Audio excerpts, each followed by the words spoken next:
In the heart of Ethiopia, nestled between rolling hills and ancient churches, lies the small village of Shewa, a place where tradition runs deep and history is written in the very soil.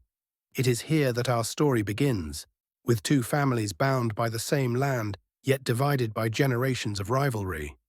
Zelalem, the only son of the esteemed Abba Bekele, was raised with the weight of tradition on his shoulders.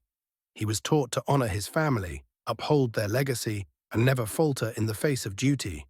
On the other side was Alemnesh, the beloved daughter of Ayaliu, a man known for his kindness, but also for the deep grudge he held against Abba Bekele. As children, Zelalem and Alemnesh were blissfully unaware of the enmity between their families.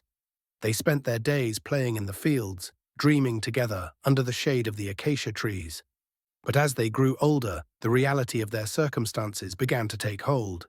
Zelalem was expected to marry a woman chosen by his father, while Alemnesh was promised to a suitor from a neighboring village.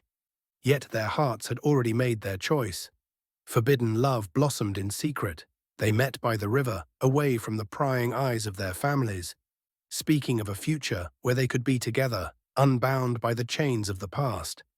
But deep down, they knew that their love was a rebellion against tradition, a betrayal of everything they had been taught to hold dear.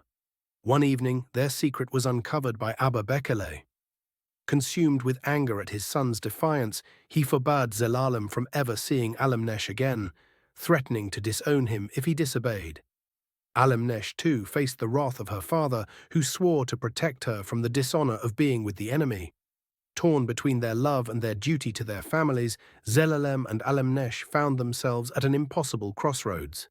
They could either defy their families and risk everything, or surrender to their destinies and live without the love that had come to define them.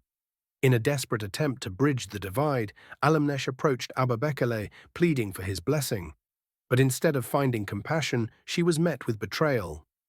Abba Bekele used her plea as a weapon, publicly humiliating her and her family at a village gathering. The once vibrant love between Zelalem and Alemnesh now seemed tainted, and Alemnesh, feeling betrayed and shamed, withdrew into herself. Zelalem, heartbroken and furious at his father's cruelty, confronted him, but the damage had already been done. As time passed, the village settled back into its usual rhythm, but the pain of the lovers' separation lingered. However, love is a force that does not easily fade. Determined to make things right, Zelalem sought the counsel of the village elder, a wise man who had witnessed many such feuds over the years.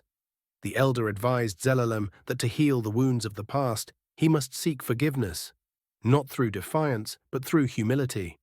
Taking the elder's advice to heart, Zelalem went to Alemnesh's father, Ayalo, not as a rival, but as a man who truly loved his daughter. In a humble ceremony before the entire village, he apologized for the wrongs that had been done, offering a gesture of peace that had been missing for generations.